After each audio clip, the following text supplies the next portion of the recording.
Audio Jungle.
Merhaba arkadaşlar.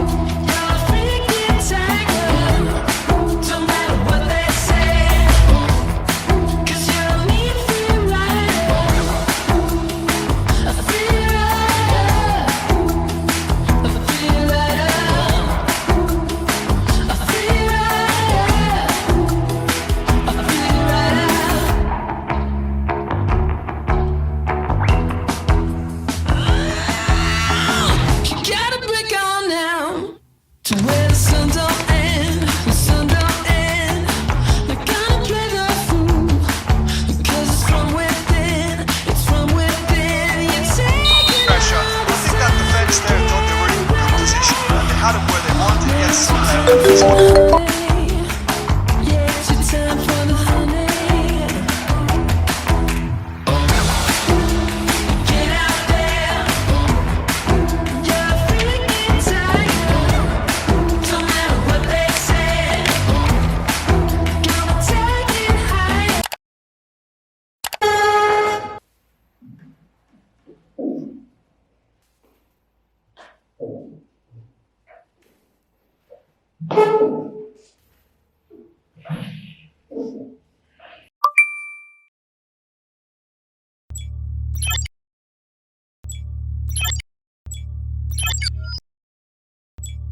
Indonesia, iki okeanus, yani hin okeanusu, we Pasifik okeanusu arasında yer alan, ve aynı zamanda iki kıta, yani Asya ve Avustralya arasında yer alan bir ülkedir.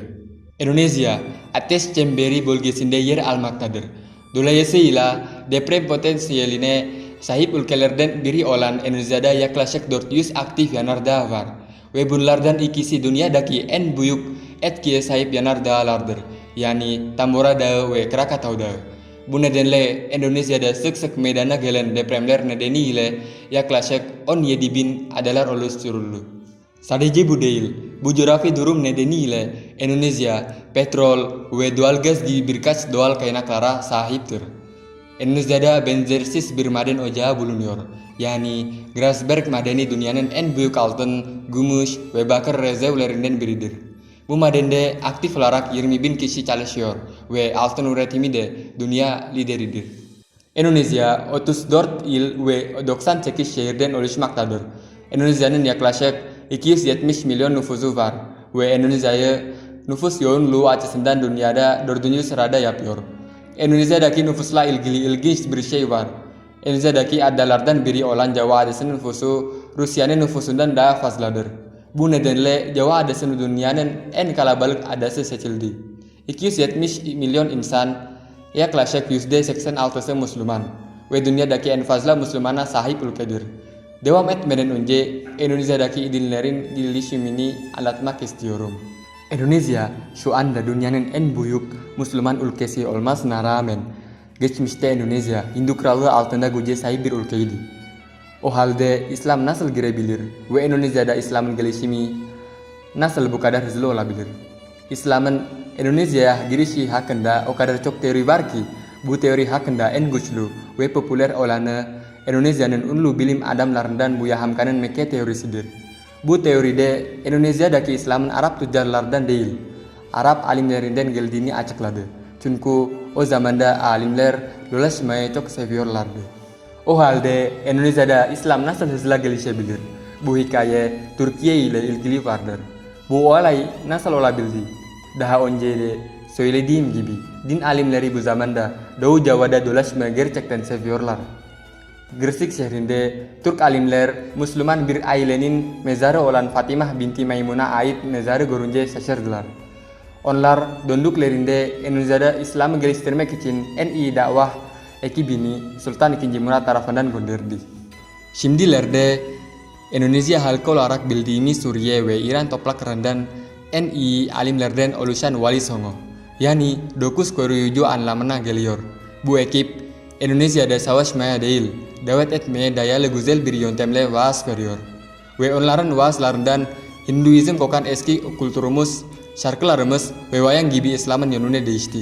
Yani daha önce savaş ve Hinduizm teması olan barış ve İslam olarak değiştirildi. 16. yüzyıldan 20. yüzyıla kadar Indonesia, İspanyol seferi ile başlayan Avrupalılar tarafından kolonize edildi. Ardından Portekizliler ve 350 yıl boyunca kolonileşen Hollandalılar tarafından devam ettirildi. Hollandalıların sömürgeleştirildikten sonra 2. Dünya Savaşı sırasında savaş ihtiyaçları nedeniyle iki ülke yani İngiltere ve Japonya geldi. 1945'te Indonesia, Sukarno liderliğindeki din adamların ve gençlerin destekleriyle yaklaşık 450 yıl boyunca sömürgeleştirildikten sonra ulusun bağımsızlığını kazanarak bu kolonizasyonu sona ermiştir.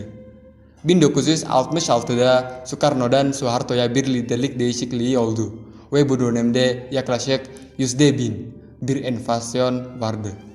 O zamanda liderlikteki değişimi ve ayrıca Endonezya siyasi sistemini demokratik bir sistemi oldu. Ve o zamanda dünyanın en büyük enflasyonu yaptı. Bu büyük enflasyon nedeniyle Endonezya'da ekonomi istikrarsız hale geldi. Bir bölgede çok zengin insanlar var ve ayrıca çok fakir insanlar var. Ancak 1997 yılının ortalarında Endonezya'ya etkilemeye başlayan Asya Malik krizi her şeyi mahvetmiştir. Bu yüzden ikinci başkan da görevinden istifa etti ve bundan sonra gelen tüm başkanların ülkeye faydaları dokunsa da halkın fakir çoğunluğuna henüz çare bulamadılar. Buna rağmen son zamanlarda Endonezya ekonomisi Endonezya'da birçok startup Yani teknoloji ile uğraşan yeni şirketler kurulmasının yardımıyla yavaş yavaş yükseldi. Web startup sıralamada Indonesia, ABD, Hindistan, İngiltere ve Kanada'nın ardından dünyadaki en fazla startup ile 5. sırada yer almaktadır. 2019'da 2193 startup vardı. Bu sayının 2020'de artacağı ve 2021'de de devam edeceği tahmin ediliyor. Indonezya'daki birkaç startuptan Indonezya'da eğitim ile uğraşan öğrenciler için çok yararlı olan bir startup vardır. Adı Ruang Guru ya da öğretmen odasıdır. Evet, öğretmen odası. Animasyonlu bir videoyla da desteklenen ilginç, ayrıntılı ve net bir açıklama. Bu uygulamaya ilkokuldan lise öğrencilerini kadar tüm öğrencilerin kullanımına sunmaktadır. Ruang Guru'nun CEO'su da bugün Indonesia'daki gençlerin rol modellerinden biridir. Çünkü dünyanın en iyi 10 üniversitesi arasında yer alan Amerika'daki Harvard Üniversitesi ve Stanford Üniversitesi'nde çift yüksek lisans bursu aldı. Gençlere motivasyon veren bir diğer isim de 36 yaşında Endonezya'nın eğitim bakanı olan Nadiem Makarim. Aynı zamanda toplu taşıma hizmetleriyle uğraşan Gojek şirketinin eski CEO'sudur. Baştan şimdiye kadar Endonezya'nın genel bilgiler hakkında konuşuyorduk. Endonezya'daki mevcut kültürü bahsetmezsek eksik kalır. Öyleyse bir sonraki konuya geçelim. 1, 2, 3. Endonezya bildiğimiz gibi adalar ülkesidir. Bunun farklı kabileler, diller ve gelenekler ortaya çıkmaya başladı. Bu farklılıklardan Endonezya'da da kültürel farklılıklar ortaya çıkıyor. Endonezya'daki her bölgenin kendi kültürü vardır. Örnekleri verecek olursam, Aceh'ten saman dansı var ve Doğu Java'dan reok dansı var. Sadece danslar değil, yöresel ev, kıyafet ve sanatlar da farklıdır. Mesela Padang'daki Gedang Evi ve Papua'daki Honai Evi var. Ayrıca Endonezya'nın en tanınmış kültürlerinden biri batiktir. Batik desenli bir Endonezya kumaşıdır ve UNESCO tarafından dünyanın kültürel miraslarından biri olarak kabul edilmiştir. Bu farklılıklarda ilginç bir şey var. Endonezya'nın resmi dili neden Javaca olmayıp da Endonezya oldu? Javaca en fazla konuşulan dili değil miydi? Bu, sömürge ulusundan bağımsızlık mücadelesi sırasında oluşturulan ilkeden, yani Sanskritçeden alınan Bhinneka Tunggal Ika. Farklı ama yine de bir anlamına gelir. Bu ilke aynı zamanda Endonezya devletinin temelini formüle etmek için de kullanılmıştır. Ki şimdi biz buna Pancasila diyoruz. Burada ülkenin kuruluşundaki ilk nokta, alimlerin müzakerelerinin sonucu olan yüce bir tanrıdır. Endonezya halkının yaş oranı genel olarak çok gençtir. Yani Endonezya'da en az 170 milyon kişi 30 yaşın altındadır. Endonezya 1976 yılında uzaya Palapa adlı bir uydu göndererek dünyanın kendi uydu sistemine sahip ilk gelişmekte olan ülke oldu. Endonezya kültüründen bahsetsek sanıyorum ama bugün için yeterli ya. Şimdi yaş olduğum için Endonezya'nın has yemekleri hakkında konuşalım. Amar. Bu ne ya? Bu sate oca olur mu ya? Neyse, şimdi Endonezya'nın has yemeklerini geçeceğiz. Birinci, Minang'dan gelen otantik Endonezya et yemeği olan rendang. Bu yemek çeşitli baharatlar ve Hindistan cevizi sütü kullanılarak üretilir. Böylece bu yemeğin tadı baharatla çok güçlüdür. Pişirme işlemi saatler sürer, genellikle 4 saat. 2017'de CNN tarafından rendang dünyanın en lezzetli yemeği olarak kabul edildi. Sate, küçük parçalar halinde kesilmiş ve bir Hindistan cevizi yaprağı kemiği veya bambu çubuğu ile şişirilmiş, daha sonra odun kömürü ile ızgara edilmiş etten yapılan yiyecektir.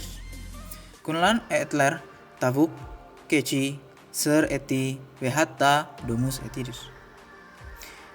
Papeda, genellikle zerdeçal ile tatlandırılmış ton balığı veya mubara ile servis edilen Maluku ve Papua özgü sago yulaf lapası şeklindeki yiyecektir. Sonra Endonezya yemeklerinin çok acı ve baharatlı bir tadı sahip olan seblak, Batı Jawa, Bandung dan geldi bilinmektedir. Sebze ve yumurta, tavuk, deniz ürünleri veya işlenmiş dana eti gibi protein kaynakları ile pişirilen ıslak krakerler dan yapılır. Soto, et ve sebze suyundan yapılan çorba gibidir. En çok kullanılan etler sığır eti ve tavuktur. Ancak Basilar Domus etivea koyun eti kulaner. Kerak telur yada yumurta kabu. Bu yemek Jakartanan khas yemedir. Bu yemeği yapmak için gerekli malzemeler beyaz pirinç, tavuk veya ördek yumurtası, kızarmış arpacık soğanı, daha sonra kavrulmuş Hindistan cevizi, kırmızı biber, kencur, zencefil, biber, tuz ve şeker şeklinde püre haline getirilmiş baharatlar. Pempek sagu unu ile karıştırılmış ince öğütülmüş balık eti, yumurta, ezilmiş sarımsak, tatlandırıcılar ve tuz bir yiyecek. Makarna ve sirke ile servis edilir. Yogyakarta ve Orta Jawa gelen yemek gudeg eyaleti Hindistan cevizi sütü ile pişirilmiş jackfruit ile yapılan özel yemektir. Pilav, soya peynir, kızarmış tavuk, krecek, haşlanmış yumurta, pindang yumurtası ile servis edilir. Gado-gado, rujak cingur. Sonra sahip olduğumuz tatlı yemekleri de var. Tatlı martabak, pukis, bika ambon, klepon ve serabi. Aman, şimdi nasıl? Yemine rağmen doydun mu? Ama bekle. Şimdi Indonesia'daki turistik yerleri vardır. Indonesia'daki güzel yerleri bulmak için Indonesia'da gezintiye yapsak ne olur? Endonezya doğada çok fazla çeşitliliğe sahiptir. Endonezya zengin bir flora ve faunaya sahiptir. Endonezya'daki faunanın bulunması konu ve türe göre uçu bulunmuştur.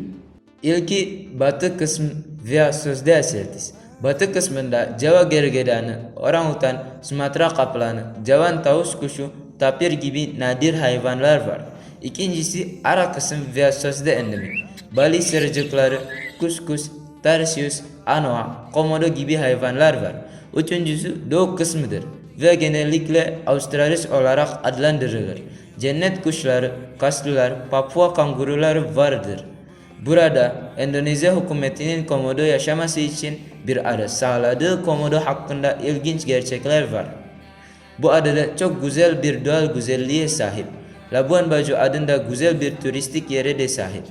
Ancak 2020'de Endonezya hükümeti her zaman yabancılar satmak için hırsızlık yapan göçmenler ve azalan komodo nüfusu nedeniyle vatandaşlarının seyahat etmesini yasakladı.